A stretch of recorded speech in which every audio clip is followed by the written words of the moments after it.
Ladies and gentlemen, welcome to another episode of the Great Power Rivalry. I welcome you to this exclusive show. And today, again, we have got Tony Gosling with us, and he's joining us. And he is on vacation, actually, enjoying the grey weather. It's getting cold in the UK, so he's escaped. We're not going to tell you where he is, and we're not going to ask him where he is, but it is a secret. Yeah, with us, everything is a secret, of course. So, Tony, first of all, welcome to the show. I hope you're enjoying the sun.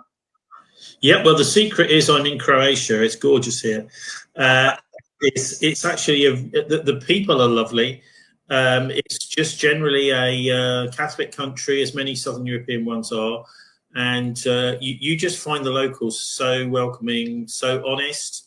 You know, things like the restaurateurs, they're family businesses, often have been passed on for many generations. And so what you're getting the real deal. It's not like one of these BlackRock style businesses descending in to take over, where you've got 500 different employees within 1 year, which they cycle through the whole time, which is what we're getting in the dark world in the UK, where almost all family businesses are being squeezed out wherever they are, whether it's farming, whether it's in the urban situation. So yeah, it's lovely here and also quite sunny. And how's the food there in Croatia?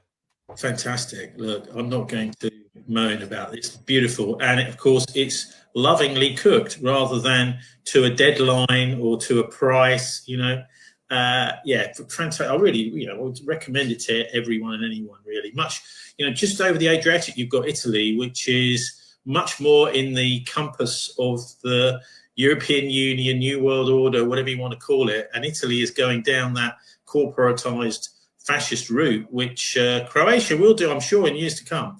But at the moment, they're getting an easy ride from the EU. They're not really pushing all their policies to starve families out of making a living here. Well, that's something to look forward to. So Croatia is going to be a destination, surely, for us. We can't tell when, but surely it's going to be a destination. So since we've got Tony Gosling with us, we are going to discuss some contentious topics, because that's what we do when Tony is with us. And Tony is someone who opens his heart out and who, open our minds up to the things which are deeply misunderstood. He gives us a very unique perspective to look at things and to understand them. And my following and the people who are fond of my programs are fond of Tony Ghosting as well. So I'm always getting your request that when Tony is coming up next. So today, we'll be discussing, just to give you, a teaser of what we are going to be discussing. Today we'll be discussing the last week's. I would say, and they're calling it anti-immigrant protests, but I believe they turned out to be racist riots. That's what they were. So we would be discussing that. What's actually going on? What's this divide and rule policy, driving us at? So that is the first topic. That is going to be the first topic. And then we would be discussing Charlie Kirk murder. Who murdered him? Why did he murder him? Tony's got a unique perspective about it. We will be discussing it. Of course, we will be then touching base on the Israeli attack on Qatar, a country protected by the might of the U.S. defense umbrella. Is that what's going to happen with the countries provided, defense umbrellas or defense guarantees by the U.S.? Is that a new norm now? Well, it's a bit of a leaky umbrella.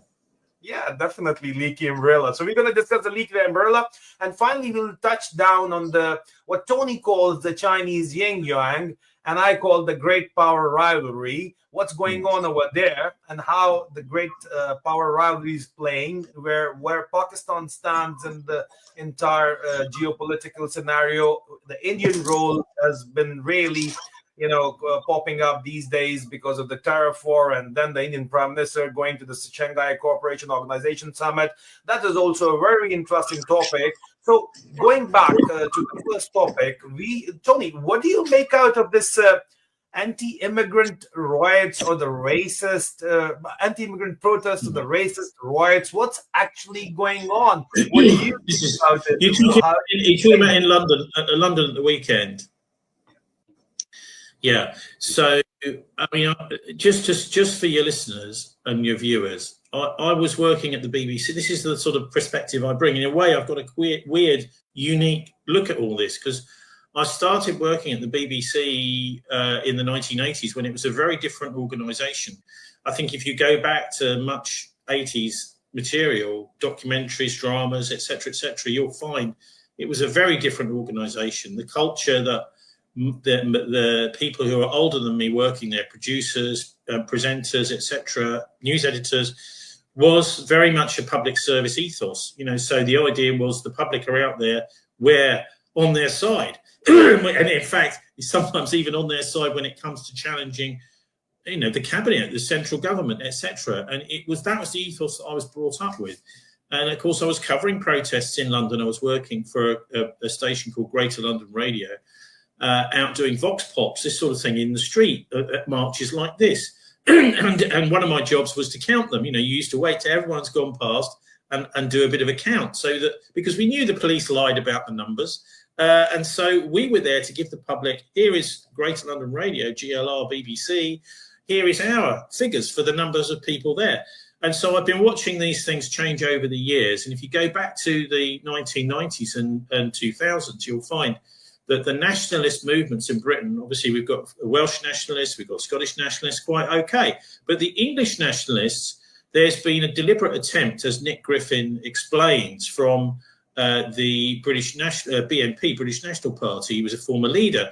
The Zionists turned up in the noughties and offered them lots of money to fund them, much as they did to, say, for example, Charlie Kirk in the United States.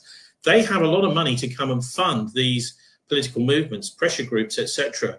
Griffin refused to take the money, and then over a period of months, he was forced out of the leadership because obviously the Zionists were working behind the scenes to put their people in charge. So there's been a real attempt for at least 15 years or so, maybe longer than that, maybe 20 years, in order to sort of hijack, really, all of the pressure groups which have been pushing for the English national benefits for the people, whether it's cultural, whether it's things like employment, job, cost of living crisis, housing, all these things, for British people and English people, to turn that into basically an Islamophobic movement. And that's what we saw on Saturday in London again. But on what I think is the biggest scale ever, because a separate organisation had been set up, which was nothing to do with the Tommy Robinson, former EDL Zionist. And they were many people were bussed and brought into London on the basis of, we want our country back. Now, this wasn't just an anti-immigration group they were bringing in. This is really also a kind of anti-government group, people saying that the country's been very badly managed. And what Robinson has amazingly, managed to achieve is to try and hijack that movement, at least in terms of the press coverage. So if you talk to individuals who went there, they said, "Oh, I'm not interested in Tommy Robinson or his speeches, and I wasn't listening." But the press don't reflect that. The press focus on, Tommy Robinson is the spokesperson for this movement, and unbelievably, Adil, and people like me notice this sort of thing, right? They've been working in this business for a long time. Is that the BBC and other news outlets on the Sunday after the march were putting out excerpts from the speech of Tommy Robinson on the radio so everyone could hear it, right? So that even those that didn't want to hear it can hear it. What you find is what's the design behind it? Who's controlling the editorial policy there? Well, look, the mass media is part of the conspiracy. The idea is divide and rule. But the point is, if there's a massive rally of 1 million people pro-Palestine, I guarantee you will not hear a single word from any of the rally speakers on the mass media. So what does this tell you? This tells you that basically the London press, the billions of pounds invested in all these journalists, what they're doing at the very top level, this is the managers and the editors, is they're pushing Tommy Robinson. They're basically like a massive advert for Tommy Robinson, whereas they're suppressing the nuances and the detail of what's being said in the speeches by the pro-Palestinians. So this, if you're looking carefully at this, you can see that millions of people watching and listening on the news, etc., on the day after the rally, wherever they are in the world, on Sky News or BBC, what they'll be getting is basically an advert for Tommy Robinson and an attempt by the press to portray the general national movement in the UK, which, by the way, is timed to coincide with the last night of the Proms, which is a patriotic music festival at the Albert Hall, which has been going for many years. It's going really downhill, really, in terms of quality of music, and also important to mention that the BBC refused to broadcast parts of their live events. They just shut them off, particularly when an Israeli conductor makes a big speech. I mean, you may have seen it about Gaza, saying the whole world, everyone has got to stop this. I live in Israel. I'm an Israeli. I'm Jewish.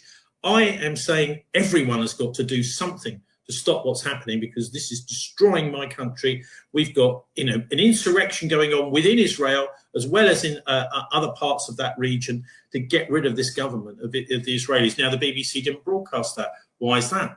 The same as all the embarrassment about Glastonbury. But anyway, so that's essentially, I think, in a nutshell, what's been going on over the weekend. Is lots of people who are just really fed up, not really just with, I think, with the over amount of migrants. Obviously, many people are concerned about the illegal migrants, and also the fact that some of the basic services, like the care homes, the basic stuff, all the really basic stuff, even in schools with teaching assistants, the pay is so low that British people can't afford to do it and actually live. So what's happening is there's this massive push of migrants for cheap labour to come in, and which is effectively driving down wages even further, and it's also destroying trade unions. The trade union pay and conditions that trade unions have been working for hundreds of years, or 150 years at least, is being driven down and down and down by mass migration. And so rather than pay British people and English people properly, the BlackRocks of this world, who control the British government these days, they certainly control the Treasury, and they are the ones who are benefiting from all of this, because they're getting nice, cheap labour. And that's, I think, one of the main reasons why people turn out. But it's been hijacked as this anti-Islamic, and the entire way that the Middle East conflict is being framed is not anti-human, which of course the genocide is, but anti-Islamic. This is the way that Robinson and his friends try and frame it. Is, look, it's us or them. The Muslims are the danger, and this is, I think, appalling that the mainstream press, the Billions, the BBC, the ITV, the Sky, etc., go along with this. So, Tony, you're right. The protests were held, which were turned into riots after being hijacked by Tommies who were there, not Tommy Robinson alone, but the Tommies who were there. They were hijacked, fine, and the protests were based on genuine issues. I agree, yeah. The problems you're pointing out, they're the problems being faced by the UK today, and they need to be addressed. And we were hoping for after the Tories, we were hoping for the Labour to do something about it, but there are no trade unions anymore, so there is no Labour. Labour is billionaires. Now, coming to the question of billionaires, Tommy Robinson has been clearly supported by the multi-billionaires, by the likes of Elon Musk himself, if not funded by him, but definitely supported by him on the media, social media. And then Tommy Robinson is the Observer did the story yesterday, and they said that the U.S. tech billionaire Robert Shillman, he's tied to Tony Robinson, influencer, far right influencer Tony Robinson. So why are these billionaires like Elon Musk and Mr. Robert Shillman supporting Tony Robinson's far right racist agenda? Well, because listen, these guys. Okay, so I criticise largely the mainstream press, which is where I used to work. But of course, the social media, where everyone has been herded because there's so many lies and omissions. I mean, if you think about it, what you've got with the mainstream press nowadays is you've got journalists who are compromised. So you've got people who are there thinking much more about, should I do this story to keep my job or not? rather than is this a good thing for the public, like we used to do back in 1989, 90 through the first Gulf War. We were putting all sorts of interesting stuff on there, like, oh, the British government, it looks like the British government has been helping arms go to Saddam, and now we're at war with him. Last month we were sending arms to him. So that's missing completely now. But the thing is, they also, the people that they put on as so-called experts are also very partial. So they keep people like me. They keep people like there's Craig Murray, for example. You'll never see him on the television, and you'll never hear him on the radio these days. He's a former ambassador. He's an expert in all these things. Former head of maritime law at the Foreign Office. You never hear him. So they keep these people. They exclude these people. They exclude people like the sociology professor David Miller, who can throw a fantastic amount of light on what's going on. But so you've got a double whammy going on in the mainstream press, with the journalists compromised, sitting there going, oh no, if I do the right thing, then I'm going to lose my job and my mortgage. Oh, and then you've also got these fake phony experts who are basically there to sell you something. So the mass media has been turned into this massive, it's like a massive advertising campaign for Armageddon, a massive advertising campaign for World War III, because the whole thing is being so carefully framed to exclude all the things that people really need to know. But then of course people like Musk come along. They know that everyone's going to get disillusioned with the mainstream press. They're going to go to Twitter, they're going to go to Facebook, etc. And these two are massively moderated. The whole groups are just destroyed at the press of a button. That's maybe 7 or 8, 10 years of content, of effort that people have put in, all gone by Zuckerberg. And so there really is, it's very difficult to find anywhere for people to go. What we tend to do is go to maybe Iranian news, maybe to Russian news to get another perspective. And you get very different perspectives from these places. Afshin Rattansi, I think, on RT, he's one of the people that I would have expected, if my career had continued, to be working with as a top guy at the BBC, but no, they're not allowed, these people. And so when it comes to the people like Musk, you can see what he's doing. He's enjoying this. Everybody who, exactly the same as on the mainstream media, but more subtle. People who are really good get decelerated. It's what we saw in the Twitter files. And it's not the American government anymore doing it. It's Musk himself. He's making sure that anybody that's really going to make a contribution doesn't get a chance to go viral. They go, and they can just press a few buttons at X and do that kind of thing, exactly as they do. And so our perceptions are being bent, I think, in a massive way. The things we really need to know are the things that the social media barons make sure that we never see. So, final words on this topic, Tony. Our perceptions are being bent, you said, and perception is much more important than reality. There is no doubt about this. But is it a clash of civilization, or is it a war for resources? For which this divide and rule policy is being played. Well, there's lots of layers to this, aren't there? For many years, people have been talking about oil. Everything is really about controlling the resources of oil. Or maybe it's other minerals. Maybe it's rare earth resources. I don't believe any of that. I think it's actually really a control for the hearts and minds of the population at the bottom of it. The idea is that they want people to think in a certain way which suits their purposes. And if you look at, say, the social credit policies in China and the increasing manipulation of the financial system with the preparations for programmable money in the West, you can see actually that even though they're supposed to be opposites, there's a lot of similarities between the control mechanisms that are being used right across the world, and not a lot of difference, really. So it's an excellent question about what is the real, what is this really about? And I would say it's about hearts and minds. I mean, if you think about the way that history has been, we've had politics, which is about the head and about thinking, and we've had religion, which is about the heart.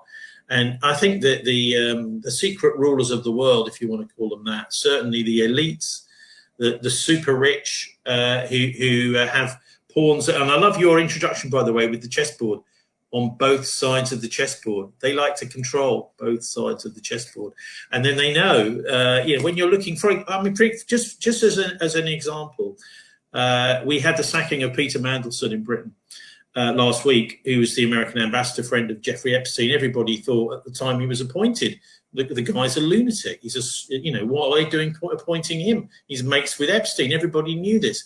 But who is it that turns up to excuse it on the BBC? Well, it's Richard Dearlove, the former head of MI6 and Bilderberger. So they're the people, they put their people out there in order to say, oh, it was a terrible decision. But actually, mate, it's your decision, isn't it? It's a little bit like this whole concept of the Antichrist appearing in the future. So you create the war, and then you step forward as the person, oh, I'm going to bring peace, everybody. So that's what I mean about the idea of the chessboard and game theory. We've probably not looked much into game theory, but this is, I think, absolutely at the core of the minds of the financial elite and the global elite. They're playing games with us. That's what they like to do. If they see everything as a game, then they believe they can win. And in fact, they can use all the AI to try and play that game for them, to help them. And that's why I think there's been this $1 trillion a year for the last decade or so being invested into AI, because they know they can't rely on humans to help them, because humans don't want to help in mass murder, genocide, and maniacal plans, but the AI will. That's a scary scenario, but that's not a part of our debate. But we are going to have a debate on that as well, about the AI revolution and what it really means and who are actually controlling it. And the world is being controlled by tech billionaires. So that's a discussion for some other day, maybe. But you said it is a battle of hearts and minds. Now, Tony, to control hearts and minds, you need influencers. And Charlie Kirk was one such influencer. Why couldn't the US or his security protect him? And what do you make out of his murder? And what do you make out of his murderer who has been caught? Well, I'd say alleged murderer, because we're not really sure until the whole thing goes to trial. And even then, sometimes, that somebody is framed, as we had with Lee Harvey Oswald in the JFK assassination, which was actually done by a chap who's confessed to it, although, again, suppressed by them, called James Files, who was a hitman for the Chicago Mafia, who was down, and he's actually confessed to it. He's talked all about it, But anyway, people don't know about these things because it's suppressed by the mainstream press. You don't know what you don't know. But anyway, with Charlie, he clearly was he was veering away from supporting Israel. This is the reason I think he was killed. The question, of course, is it's not clear if he was ordered to do this, or if he was, specifically groomed online to do this, or that sort of thing, or if it was just a general culture of hatred that was generated around towards Charlie Kirk by mainly the trans lobby, seemed to hate him more than anything else, that actually caused this guy to pick up a gun and kill him, if it was indeed him. So I think that, to me, I think we have to understand there's different ways these things can happen.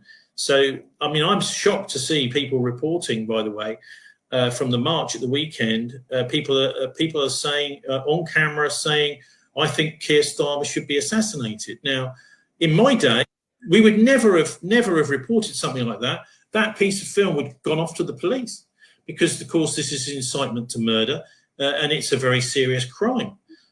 You don't report things like that. I've just reported it, so I'm a hypocrite.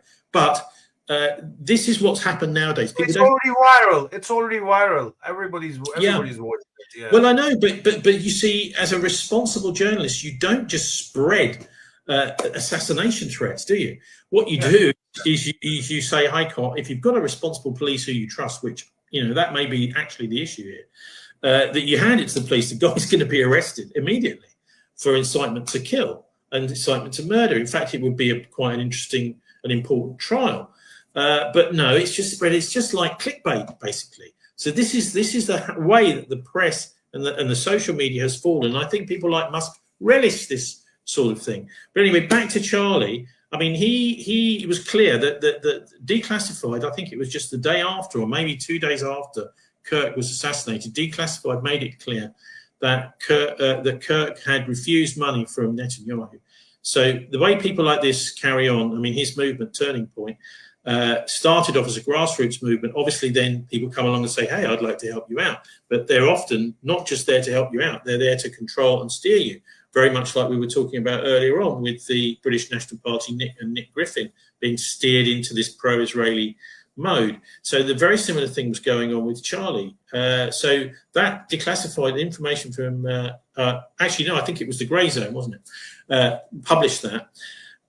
You can see and look at the details there, that what's going on here. And if you look at, you don't need to do that, actually. You can look at some of the recent interviews with Charlie Kirk, and you'll see he's saying things like, yeah, but it's a genocide. What do you think about that?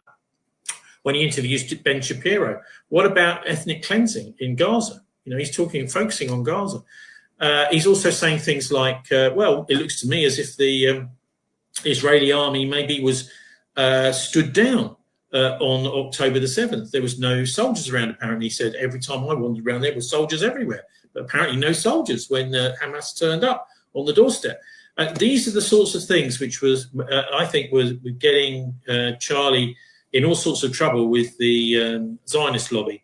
They didn't like him at all. I think it's pretty clear. And but how that then translates into someone killing him to me is a bit of a mystery. It's still a mystery, you know, as to whether, because if you look at some of these killings, for example, the killings in Southport in Britain last year by this young teenager, a lot of online grooming goes on. So these people are brought in, and it's probably a good time to mention this group called the Order of Nine Angles, which does exactly this. What it does is it grooms usually young people, often people who are on antidepressants and who've got this kind of pent-up anger and hatred inside them. The antidepressant drugs are really very, very dangerous, and people don't necessarily realise this. And that, in order to persuade the person that this is going to be a cool thing and a good thing. And the Order of Nine Angles, what it does is it actually promotes people up through the organisation the more they kill. There is actually a brilliant book about them. It's a satanic Nazi group, which the former, well, when she was in opposition in Britain, the Home Secretary now she's gone on to the Foreign Office, but she was Home Secretary for the last year, Yvette Cooper, said we must ban this organisation. But then when she becomes Home Secretary, she forgets all about it, which is really strange. So Order of Nine Angles is a Nazi satanic group, and there's a very good, if people are interested more in this, because they should, of course, be banned, there is a very good book called Global Death Cult by William Ramsey that looks at many of the killings, and of course they're still going on today, that have been caused by this organisation. Usually it's in order to further some sort of agenda. So with the Southport riots, there was a whole load of rumours about the killer being an illegal migrant, which caused riots all over the country at the time. With Charlie Kirk, I think it's just that this guy was going places. He was a Christian, anti-abortion, potential future Donald Trump. And when it happened, I thought this is a bit like the shootings in, I think it was 2011 in Utoya in Norway, where all of these young left-wing kids were on a holiday camp, and some guy, Anders Breivik, turned up with a high-powered rifle and killed, I think it was 70 children. So this is the future of Norway's political system on the left that's been completely massacred here. And that's exactly what was happening with Charlie, because he was going places. He was a potential senator, or highly likely to become a senator, extremely popular, and he was very persuasive on young people to take on old school Christian values, which is actually part of the war on terror, isn't it? It's the old-fashioned Judaism is being squashed by Zionism. ISIS and Al-Qaeda are trying to push out old school Islam. And the same is happening with Christian Zionism. The pro-genocide Christians, so-called Christians, pushing out people like Charlie Kirk. So it was very convenient for the Zionists that Charlie was dispatched in this manner. So, final word. What do you make out of the gray zone report we are seeing, which says that Charlie Kirk refused Netanyahu's funding offer, was frightened by pro-Israel forces before death, friends reveal? And this is a story by Gray Zone by Max Blumenthal. And then Israeli Prime Minister Benjamin Netanyahu was challenged, and he was asked this question, and he, of course, rubbished all these claims. And he said, there is no way we're going to do that. So I'm just going to put up a conspiracy theory. Mind you, it's a conspiracy theory. So it is a conspiracy theory. You can't blame me for spelling out a conspiracy theory. Maybe they couldn't control Charlie Kirk, and Charlie Kirk wasn't coming on board with the Israeli lobby in the U.S. like all their congressmen and the senators. Most of them are, actually not all of them, but most of them are. And he was somebody who had a substantial following and a very emotional following as well. And that is why he was removed out of the way, achieving, killing two birds with one stone. Firstly, removing him out of their way because he was not partnering up with them, and secondly, to stir some sort of chaos and control through the chaos. I mean, that is actually what we are witnessing, are we not, Tony? That I think the anti-Christian, the anti-Abrahamic faith, the anti-genuine Jewish, the anti-Muslim agenda is the chaos agenda. The idea is, you've got the atheists, etc. Now, I mean, I think it was Breitbart put out a horrific thing of all the trans people celebrating the murder of Charlie Kirk. So this is what I was talking about before. It's the culture of it's okay to kill your political rivals. This has become almost the norm. What we've seen, of course, is the Israelis really starting this and pushing this with the murder of the Hamas leaders, with the murder of the Hezbollah leaders, with the murder of the Israeli leaders, these massive political decapitation strikes, assassinations. This has become, the culture has become that it's cool. This guy's a Nazi, anyone that can kill him is cool, is absolutely pernicious, and it is the chaos agenda, and it will bring down Western civilization and any civilization where it's allowed to flourish and thrive. And it amazes me that the police are, just not pouncing on these. But that's, they have other agendas. The police are, seems to be doing something completely different. So yes, it's, I think, completely tied to the whole Israel thing. And Kirk was a bit of a Trump, wasn't he? He didn't have Trump's money, he didn't have as much finance, but he certainly had masses of political capital and had a massive future. And it's tragic to see. And when you talk about Netanyahu's denial, right? Never believe anything until it's officially denied. that was the old royal anything to do with the royal family, in the old days. That's what we said. Tony, you're trouble, man. You're trouble.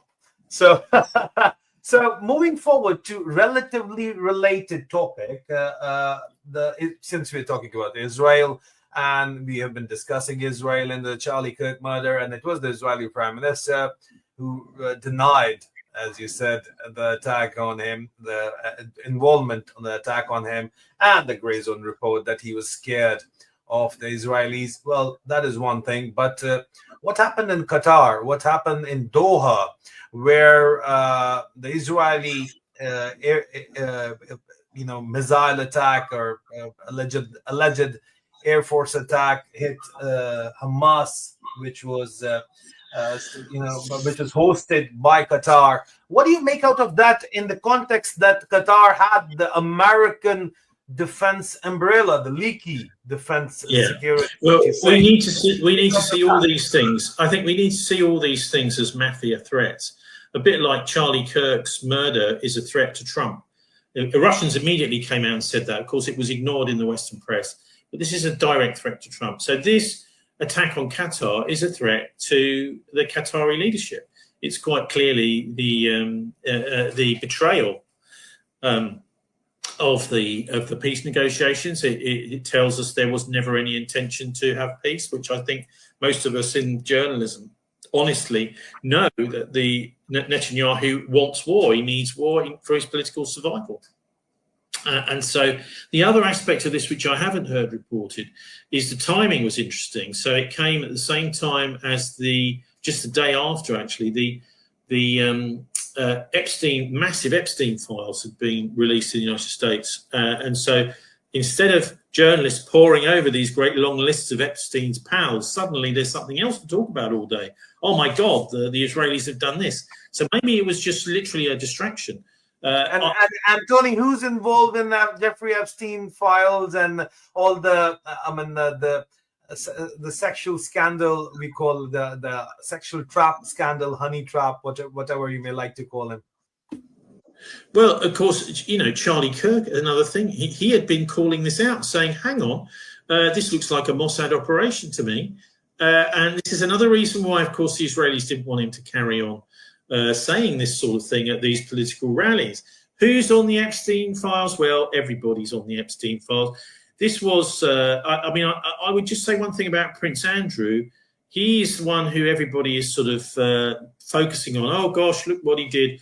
Yeah, I mean, both he was a victim and Virginia Giuffre, who was prostituted out to him. They were both victims of Ghislaine Maxwell, really. I think Epstein, in a way, is the side guy. Maxwell was running the operation. It's also the case that when he was in jail, I did a report with Don DeBar from ex-Pacifica Radio on this at the time when we found out about it. But the guy who was in the cell with Epstein was a cop killer, a multiple cop killer who was on death row. And it turns out that a few days later, we find out that, oh, well, he's not on death row anymore. So it could be that they just said to him, well, we'll take you off death row if you kill Epstein for us. Simple things like this tell you that the justice is not being served in these cases. And so Trump is absolutely right to order that all of these files be released because what was happening was they were being cherry-picked one by one, just who they felt that they wanted to talk about. Very much like, I mean, at the moment in Britain, we've got a thing called the Spy Cops Inquiry, where the Metropolitan Police were spying on people who weren't even criminals. They were environmental protesters and they were infiltrating their lives. They were having children with them. But what the Spy Cops Inquiry has been doing is just cherry picking. Oh, we want to tell you about this policeman. We want to tell you about that policeman. But they would never release all. Of course, what we need King Charles or Starmer to say, release all those files.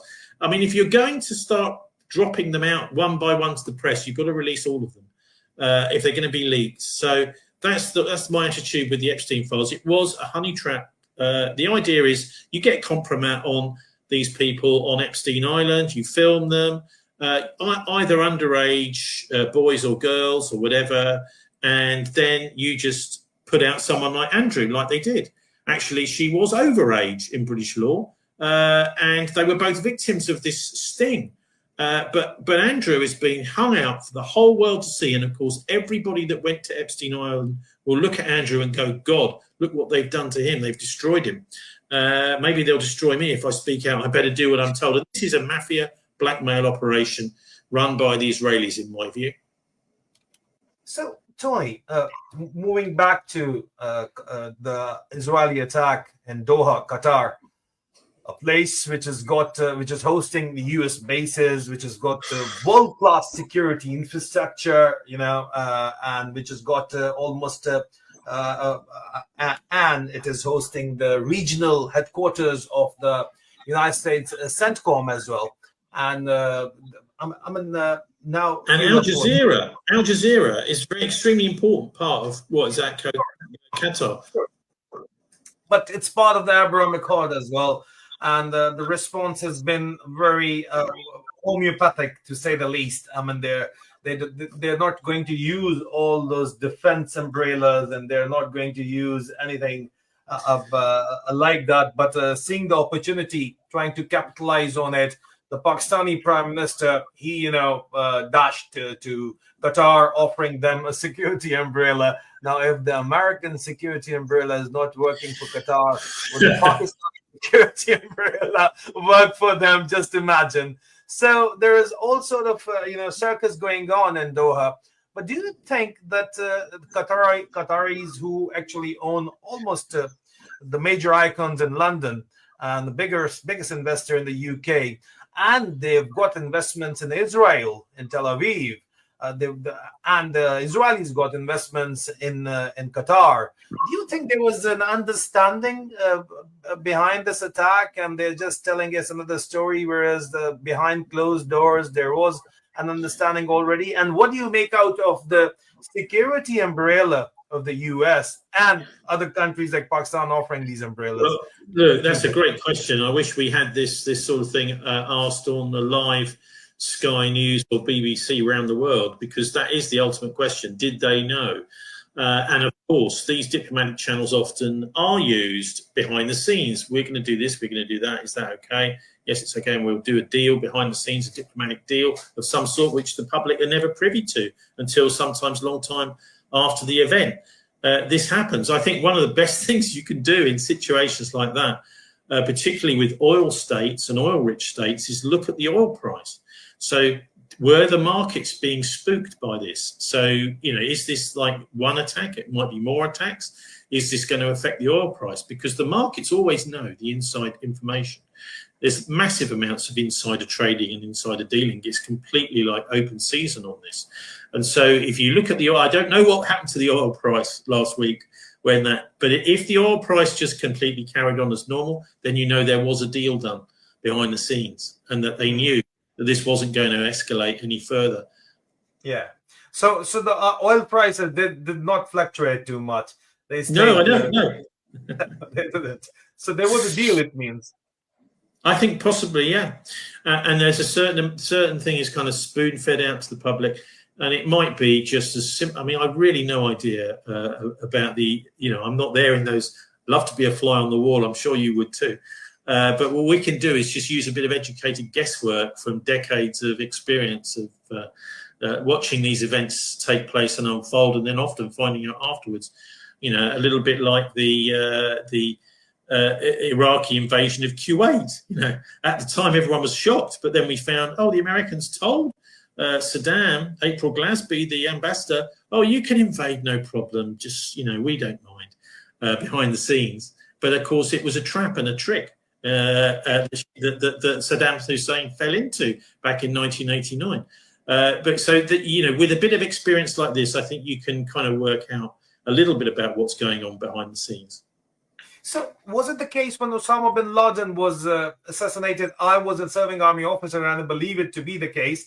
And I've got certain kind of inside information which will get me in further troubles with the American, with the Brits even, and with the Pakistanis. But I don't mind that. I'm already in so much troubles. What's a bit more of it? So what do you make out of the Osama bin Laden raid in Pakistan, after which Obama was re-elected as the president, as the leader of the free world?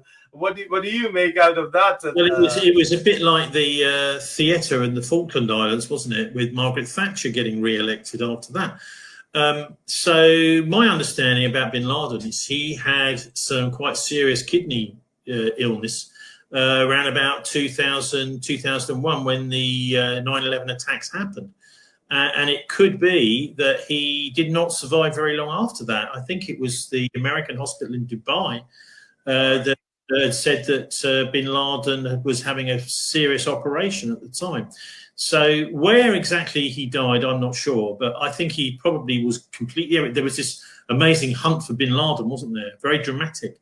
I'll just leave the topic by throwing out an open question: that which were those two dead bodies flown out of the Special Services Group headquarters at Terbila, Pakistan, a 15 minutes flight away from where he was actually killed. There were two dead bodies which were flown from that airbase in a U.S. Army Chinook helicopter, which landed at the site before the so-called naval SEAL team attacked the site. And where is that SEAL team? What happened to them, by the way? So I'll just leave it at that. An open-ended question.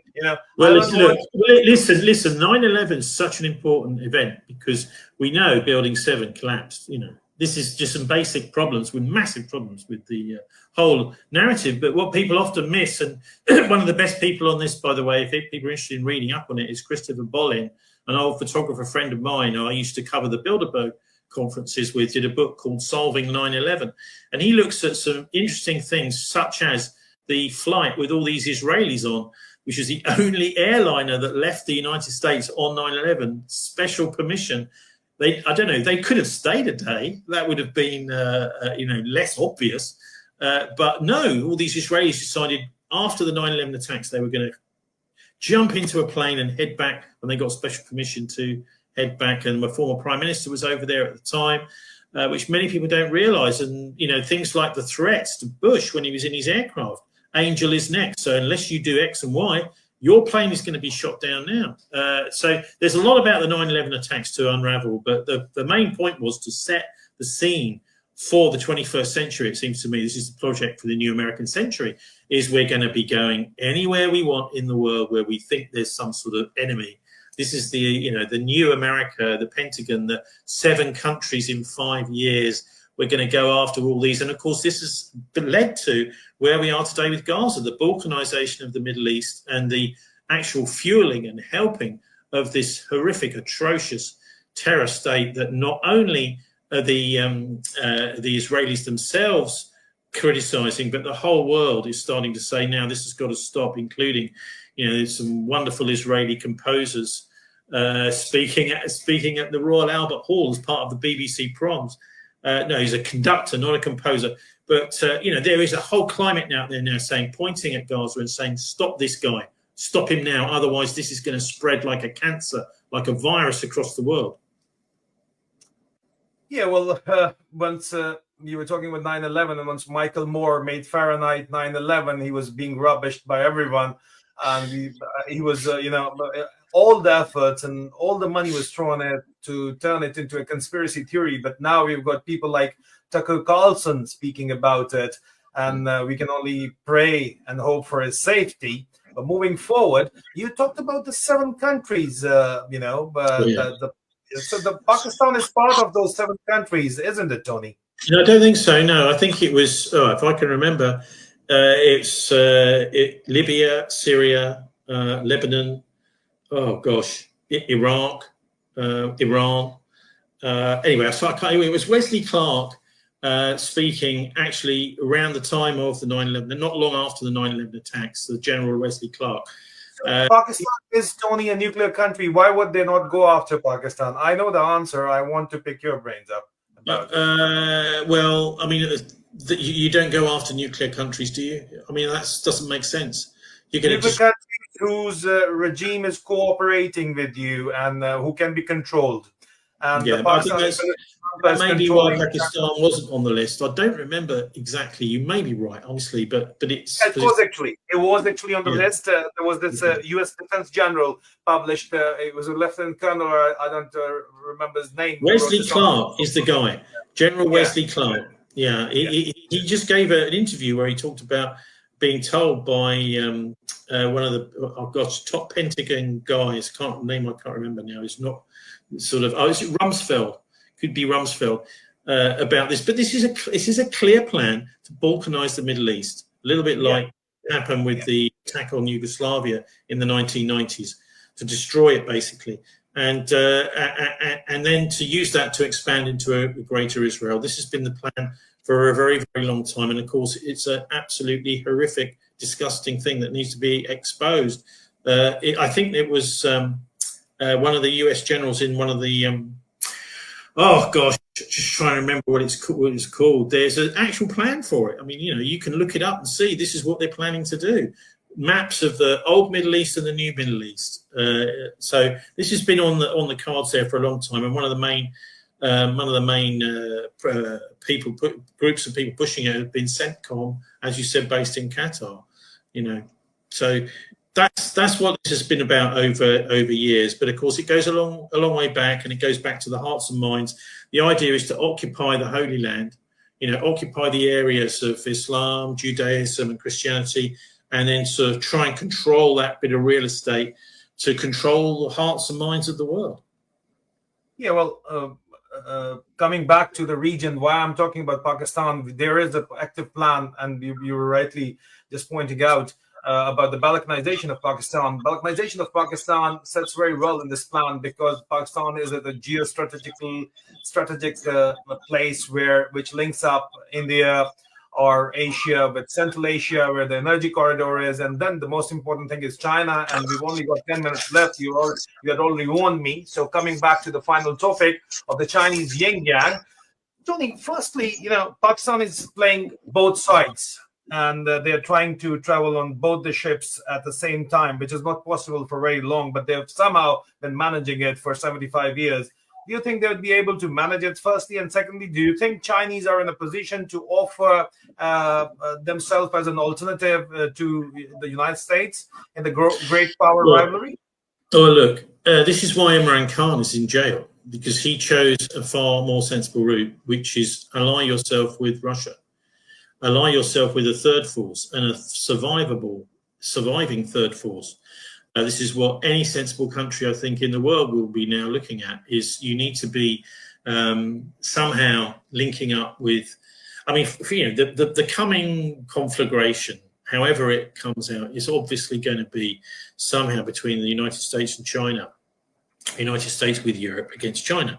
The Russians are this third force. They're not really in any of these camps 100%. In fact, although they're very friendly with the Chinese, because the Americans and now the Europeans have been lobbing these long-range missiles into Russian cities and have provoked this war in Ukraine, as everyone who studies it will understand. The invasion by the Russians took place to prevent an invasion by the Ukrainian army, which was about to invade the Donbass. It had killed 15,000 people in the Donbass in the previous 7 years since the coup. And the Russians knew exactly what they were planning. And so they said, right, we're going to have to send our soldiers in to protect these Russian-speaking people. And that's exactly what they did. So that's the facts of the matter. And anyone that watches these things around the world, intelligence people, etc., that inform their political and military leaders about what's going on, can see that Russia is really the only, in a way, it's the Russians' finest hour. Because, like the British were talked about in 1939, the finest hour, Winston Churchill's speech, taking on the Nazis, the first country to really declare war on Germany. That was their finest hour. That was Britain's finest hour. This, I think, is the Russians' finest hour. What they're doing is they're confronting the British, mainly the British, over Ukraine and NATO. And they're saying, no, you're not going to carry on coming this way. And in fact, this has sort of happened before, hasn't it? The Europeans, for a long, long time, have been trying to push their influence eastwards, whether it was through the Crusades, whether it's Napoleon trying to invade Moscow and failing miserably. In fact, there was such a failure that they had to send their people over in the other direction, over to the Americas, Columbus and Cabot, to discover and kill all those poor Native Americans in another genocide, far worse than what we've seen in some ways in Gaza. Even though it wasn't live streamed, it's still nearly 100 million Native Americans were killed after the trips of the Europeans over in that direction. And so this is an old struggle, I think, between the Russians and the Europeans. And the Americans are now, the Kissinger doctrine has kind of kicked in with Trump, and they're saying, no, we don't want to have a nuclear war with Russia. And who would, except a complete lunatic and maniac like Tampon Charlie, who's the British king, and his Privy Council and his horrific war cabinet, who are now, it seems, much more obsessed with pointing everybody towards the bad guys over in Moscow, rather than looking at his own record in Britain, where he's, by banning the Palestine Action, for example, the number of arrests for terrorism in Britain have gone up about 700, 800, 900% just in the last few months. So he's calling peaceful Quakers who are just trying to support peaceful direct action against genocide. He's calling them terrorists, and he expects us to have any sort of political survival in the future, or even to have any respect around the world. So it's kind of almost like, I think, an end game, really, for this Labour government. Slowly, they're just digging themselves deeper and deeper into a hole. But yeah, I mean, Pakistan is what you asked me about. Pakistan needs people like Imran Khan, because he was quite clear. Let's stay out of this massive battle going on between the Chinese and the Americans. Let's align ourselves with someone, who's got a serious Abrahamic faith behind them, not, which is a dualistic good versus evil concept. It's not like the yin yang you get from the Indians and the Chinese. Oh, you've got to have evil, you've got to have good, we've got to keep it in balance. And the polytheism, there's loads of different gods. Go out and choose whichever one you want today, or for your family, and light a little candle for them in a shrine. No, there's a much bigger picture here going on. And I think those of us from the Jewish, Muslim, and in fact, there are several other traditions and Christian traditions that follow basically what is the Torah and the Ten Commandments, can see what's going on. Even the people that are trying to pretend that they're the good guys, in everyone's heart, there's either somewhere between public spiritedness and selfishness. And the selfish ones are very good, particularly with the help of people like Elon Musk, social media, and the mainstream press, in coming across as the good guys. That's what they love to do. And by that, they are dividing and ruling, I think, billions of people in the world today quite successfully. And that's my message is, no, don't take any notice of that. Do understand that it really is a battle of good and evil. And ultimately, this is going to be decided. Both Muslim traditions in the Quran and the biblical traditions in the Bible, in the book of Revelation, and in Daniel, in the Jewish tradition, all talk about this coming to a head in the future. And it may be not too near future either. In the Holy Land, the Battle of Armageddon and the Dajjal they talk about the Mahdi, they talk about the Antichrist, the false prophet in the Bible. But all this stuff is quite clearly coming to a head, where the bad guys' plans start to fail and their chickens start to come home to roost. Their arrogance gets the better of them. Finally, Tony, a realpolitik question. Do you think the Pakistani and the British establishment would be able to successfully balance out the relationship between China and the US? The British establishment, I'm afraid, is wedded in to the bad agenda, the chaos agenda at the moment. Whether it's going to be possible to nudge Tampon Charlie out of the way and Starmer out of the way, I mean, I honestly think, our British establishment is so riddled with the Zionist lobby at the moment. I mean, everybody has been being pushed out who is, even Alan Duncan, who was a Conservative Foreign Office Minister. The Israeli embassy got him sacked, got him pushed out. Loads of money, bribes are paid, this sort of thing. This is all in the Al Jazeera film, not the BBC, explaining all this stuff. So I think it's a bit of a lost cause, the British establishment, because it's very locked in. If you go look very closely at the City of London, you'll see all these livery companies. You'll see all these orders of knighthood. This is where they hide. They love status, but actually they're incompetent. And the Pakistani establishment is following suit, do you think? Because they are being influenced by the Pakistani military establishment is being influenced. They're being influenced by the British establishment. That means that is what they like to think with the flags. You've talked about knighthood, so they are still carrying the flags of King George Victor's own and Prince Albert Victor's own. That is the Pakistani military establishment for you. So do you think they are still they're following suit, or they're doing a bit? You've got a tug of war going on in Pakistan right now, which is between the Imran Khan faction and the Western establishment, pro-war, pro-World War III establishment, which has got its tentacles in the ISI, etc., at the top of Pakistani society. So I've got a crystal ball here. I think it's absolutely crucial that Pakistani society understands how important Imran Khan's mission was and is, and all of his followers is, and they absolutely have to get back control of their nation if they want that nation to survive, if they want the people not to be dragged in to World War III. Yeah, well, the link between the British and the Pakistani establishment, Tony, I'm just going to just dwell upon that and as my closing argument. Why I've asked this particular question is because the Commonwealth Election Observation Mission for the February 2024 election, which was massively rigged, and the vote for Imran Khan was stolen, and he was later thrown in the jail. He was already in the jail, by the way. And the massive rigging process by the Pakistani military was noted down by the Commonwealth report and the European Union election observation mission. The European Union election observation mission also suppressed the report, and they have not released it so far. Only the Commonwealth report has been leaked by some whistleblower to Dropsite News. We covered it quite extensively yesterday, and you can see it on the screen. The story was published. Rigging in Pakistan election may have unlawfully kept candidates out of office. Offers the suppressed report. The question is, why was these reports suppressed? And even after more than 1.5 years later, the reports have still been suppressed.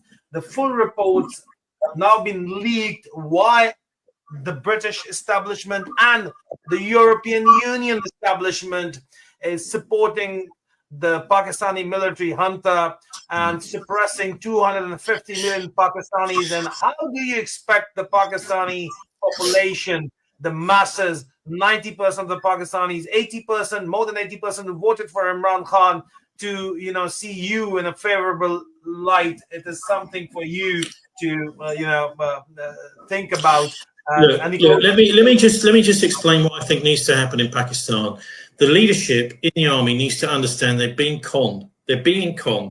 And the people who are being conned never like to admit it. But let me just talk about two things. I mentioned one before, which is this secret satanic Nazi organization, the Order of Nine Angles. This is what is used in many of these assassinations and terrorist attacks. It's used as a tool of MI5 and all these other sort of Mossad and these kinds of intelligence services. Many people in the highest echelons of the intelligence services and the military are not even aware of its existence. I'd also point out the history of false flag attacks in Europe, which was part of something called Operation Gladio, which happened in the 1980s mainly, where the attacks on so-called left-wing attacks on places around Europe, including mostly Italy, but also in Germany, Belgium, etc., were actually carried out by right-wing elements of mercenaries and mostly ex-military. Operation Gladio.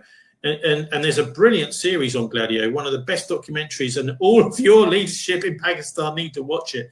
A 3-part series from 1993, which was screened on the BBC, part of the Time Watch series, just before the BBC started kind of going dark, basically, and not putting out anything like this anymore, by Alan Frankovich, where it just takes you through the way that terrorist attacks, rather than being done by the people you thought they were actually being done mostly by fascists. There's a brilliant interview with Vincenzo Vinciguerra. He was in prison when he's being interviewed by Frankovich, where he says in 1945, World War II finished and World War III began. And we were World War III. And this is in the 1980s, 70s, 80s. Bomb attacks blamed on the left-wing factions, blamed on the Soviet Union, which were actually carried out by fascist elements within NATO. And so if people really want to understand what's been going on in the post-war modern world, have a good old look. Your Pakistani colleagues over there need to have a good old look at the Operation Gladio series from 1993. Time Watch, 3-part series, is 3 hours of riveting stuff about who's really behind terror attacks. And then also a close look at William Ramsey's book, The Global Death Cult, to look at who is also carrying out things like these assassinations and other atrocities, and how in their little cults, the satanic Nazi cults, they're actually being rewarded for doing these things by maybe being let off ultimately, from taken off of death row, this sort of thing. And they're promised that there will be, a hero in the cult. And this is often done with young kids of fragile ego. The final thing I'll say about Charlie Kirk is that Tyler Robinson, who's the alleged killer, he was shacking up with some trans guy in the months beforehand, who apparently has been very cooperative with the police. But the connection with the trans agenda, with all these trans people celebrating, calling Charlie Kirk a Nazi, he's the absolute opposite of a Nazi. So this is the sort of thing through the media and through the intelligence services who keep actually a very, very close eye on these groups like the Order of Nine Angles, and they protect them. But no one is supposed to know about them, which is why I'm telling you about them right now. Well, thank you so very much for a very candid discussion, and I hope if the Pakistani military strategists can see beyond their nose, they'll take Tony Gosling's advice quite seriously. Please God, I hope they do, yeah. Because, the future of millions depends on these guys getting the right information to do their job.